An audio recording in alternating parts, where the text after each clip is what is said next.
Anil sir, ചെങ്കോട്ട സ്ഫോടനവുമായി ബന്ധപ്പെട്ട് ഏറ്റവും ഒടുവിൽ പിടിയിലായിരിക്കുന്ന ഡോക്ടർ വൈറ്റ് കോളർ ടെററിസം എങ്ങനെ നമ്മുടെ രാജ്യത്ത് പടർന്നു പിടിക്കുന്നു എന്നതിന്റെ ഉത്തമ ഉദാഹരണം. വളരെ വളരെ അപകടകരമായ രാസപദാർത്ഥം ഉൾപ്പെടെ കണ്ടെത്തി ഏതു നിലയിൽ രാജ്യത്തെ തകർക്കാം എന്ന് മാത്രം കണക്ക് കൂട്ടുന്ന ചിലർ. അതിന്റെ ഒരു ഉദാഹരണം കൂടിയാണ് കഴിഞ്ഞ ദിവസം പിടിക്കപ്പെട്ട ഡോക്ടർ എന്ന് പറയുന്നത്.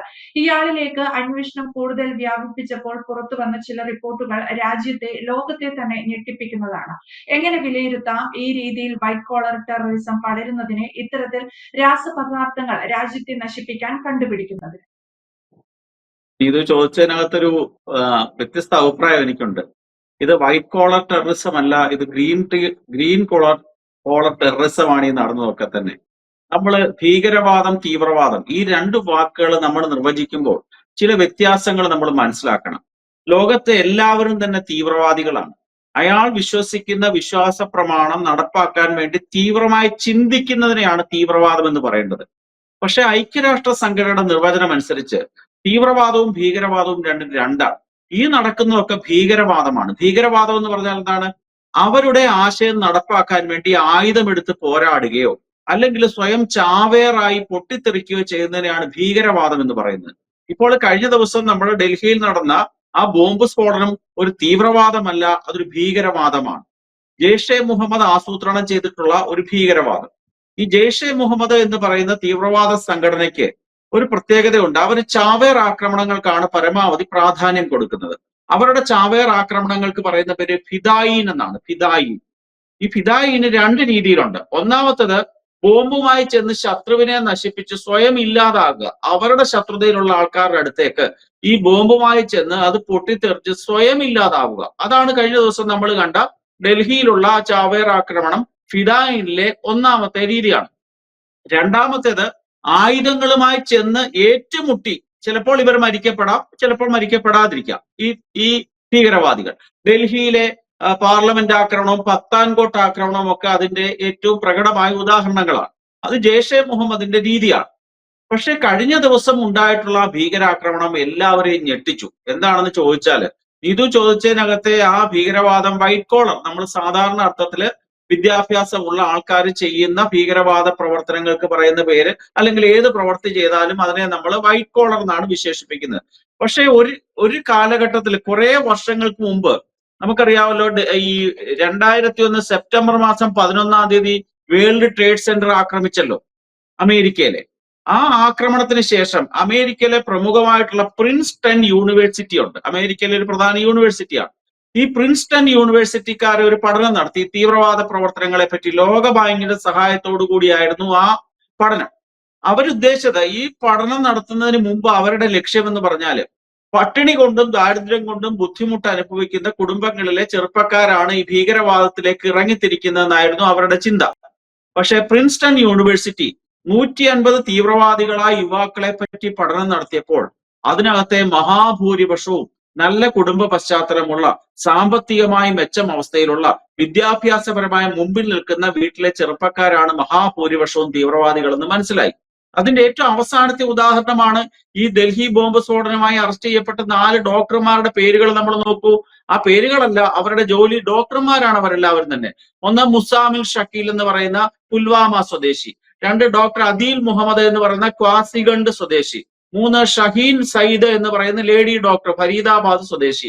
അതുപോലെ തന്നെ അഹമ്മദ് മുഹീദ്ദീൻ സെയ്ദ് എന്ന് പറയുന്ന ഹൈദരാബാദ് സ്വദേശി. ഈ 4 പേരെയാണ് കഴിഞ്ഞ 4 ദിവസത്തിനുള്ളിൽ ആന്റി ടെററിസം സ്ക്വാഡ് അറസ്റ്റ് ചെയ്തത്. ഇതിനകത്തെ അപകടം എന്താണ്? ഇവര് ഡോക്ടർമാരായത് തന്നെയാണ് ഏറ്റവും വലിയ അപകടം. മെഡിക്കൽ ജിഹാദ് എന്ന് പറയുന്നത്, എന്ന് വെച്ചാൽ തീവ്രവാദത്തിന്റെ നിർവചനം ഓരോ ദിവസവും മാറിക്കൊണ്ടിരിക്കുകയാണ്. സ്വന്തം ആദർശത്തിന് വേണ്ടി, സ്വന്തം വിശ്വാസ പ്രമാണത്തിന് വേണ്ടി ആക്രമണം നടത്തുന്നതിനെയാണ് സാധാരണ ഭാഷയിൽ ഭീകരവാദമായിട്ട് പറയുന്നത്. പക്ഷേ ഇസ്ലാമിക ഭീകരവാദത്തിന് ജിഹാദ് എന്നുകൂടി ചേർക്കപ്പെടുന്നുണ്ട്.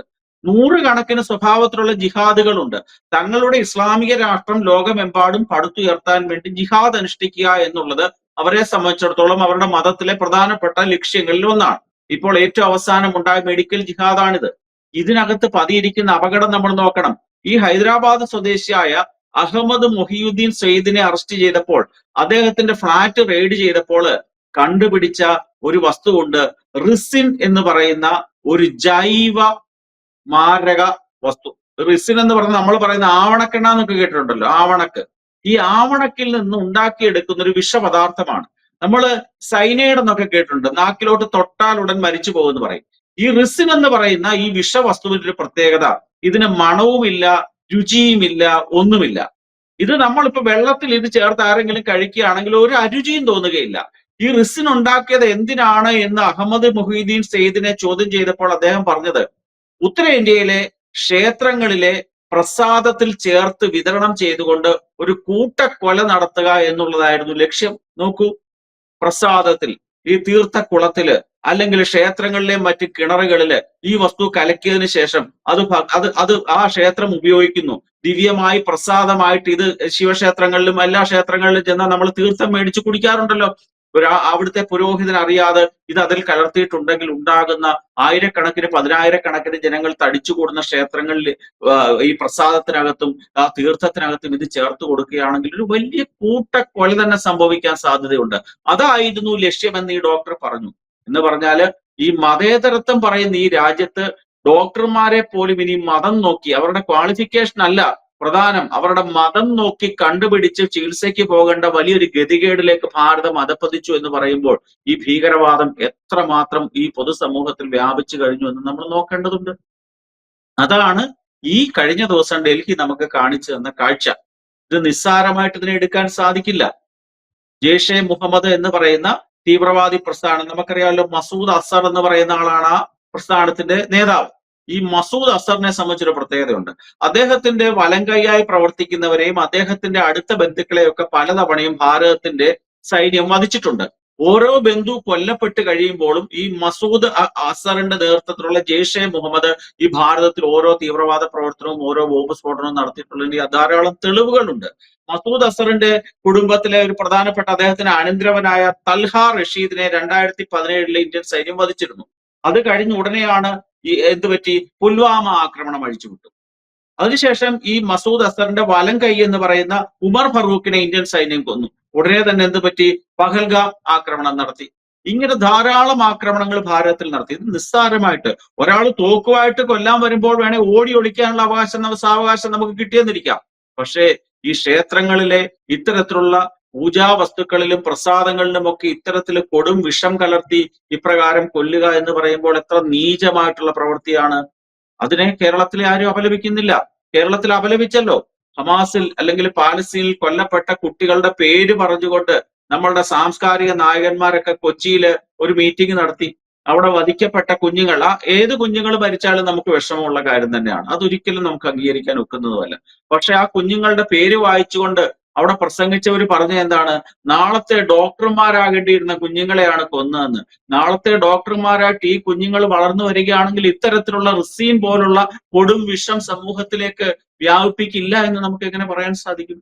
അതുകൊണ്ട് വളരെ അപകടകരമായ രീതിയിൽ ജിഹാദ് വളർന്നുകൊണ്ടിരിക്കുന്ന ഒരു സമൂഹമാണ് ഭാരതം. പ്രത്യേകിച്ച് കേരളത്തിലും ഇത് നമുക്കൊന്ന് സൂക്ഷ്മമായി വിലയിരുത്തേണ്ടതുണ്ട്. ഇപ്പോൾ ശബരിമല മണ്ഡലകാലം ആരംഭിക്കാൻ പോകുകയാണ്. ശബരിമലയിലെ യാതൊരു നിരീക്ഷണവുമില്ല. അവിടുത്തെ ഹോട്ടലുകളിൽ ജോലി ചെയ്യുന്ന ആൾക്കാർ ആരാണ്?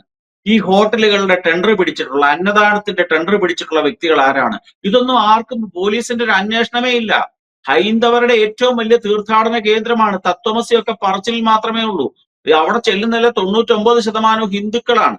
ആ ഹിന്ദുക്കള് തീർത്ഥാടനം നടത്തുന്ന ശബരിമലയിലെ അന്നദാനം ഉൾപ്പെടെയുള്ള കാര്യങ്ങളുടെ ടെൻഡർ പിടിച്ചിരിക്കുന്നത് ഇസ്ലാമിക നാമധാരികളാണ്. അവരുടെ പിന്നിൽ ജിഹാദികൾ ഉണ്ടോ? അവർ ഇത്തരത്തിലുള്ള വിഷപദാർത്ഥങ്ങൾ ഈ ശബരിമല വരുന്ന അയ്യപ്പ ഭക്തന്മാർക്ക് കൊടുക്കുമോ? ഇക്കാര്യങ്ങളെ പറ്റിയുള്ള ഒരു ആശങ്ക പൊതുസമൂഹത്തിന് ഉണ്ടായാൽ അതിനെ കുറ്റം പറയാൻ സാധിക്കില്ല. കാരണം അതിനുള്ള സാഹചര്യങ്ങളും അതിന്റെ ഉദാഹരണങ്ങളും ഓരോ ദിവസവും നമ്മുടെ സമൂഹത്തിൽ ഉയർന്നു വന്നുകൊണ്ടിരിക്കുകയാണ്. അതുകൊണ്ട് ശബരിമല തീർത്ഥാടന കാലത്ത് ശബരിമലയിലെ ഇത്തരത്തിൽ ടെൻഡർ പിടിച്ചിട്ടുള്ളവരെ, ഇത്തരത്തിൽ ജോലി ചെയ്യുന്നവരെയൊക്കെ പോലീസ് കർശനമായി അന്വേഷിച്ച് അവരെ പറ്റിയുള്ള സർവ്വ ഡീറ്റെയിൽസും കളക്ട് ചെയ്ത് അവരുടെ പശ്ചാത്തലം അന്വേഷിച്ചതിന് ശേഷം മാത്രമേ ചെയ്യാവൂ. അല്ലെങ്കിൽ മറ്റൊരു ദുരന്തവും ശബരിമലയിൽ സംഭവിക്കാനുള്ള സാധ്യത നമുക്ക് തള്ളിക്കളയാൻ സാധിക്കില്ല. യെസ്, അനിൽ സാർ സൂചിപ്പിച്ചതിൽ ഏറ്റവും പ്രധാനപ്പെട്ട, ഏറ്റവും ഭയപ്പെടുത്തുന്ന ഒരു സാഹചര്യവും അത് തന്നെയാണ്. ക്ഷേത്രങ്ങളെ കേന്ദ്രീകരിച്ച് ഇത്തരത്തിൽ ഭീകരവാദം അല്ലെങ്കിൽ തീവ്രവാദ പ്രവർത്തനങ്ങൾ നടക്കുന്നുവെന്ന്. സാർ പറഞ്ഞതുപോലെ അമ്പലക്കുളങ്ങളിലോ അല്ലെങ്കിൽ നൽകുന്ന പ്രസാദങ്ങളിലോ ഏതെങ്കിലും തരത്തിൽ ഇത് കലർന്നിട്ടുണ്ടോ എന്ന് ഭക്തർക്കോ അല്ലെങ്കിൽ അമ്പലത്തിൽ കേന്ദ്രീകരിച്ചിരിക്കുന്നവർക്കോ പോലും അറിയാൻ സാധിക്കില്ല.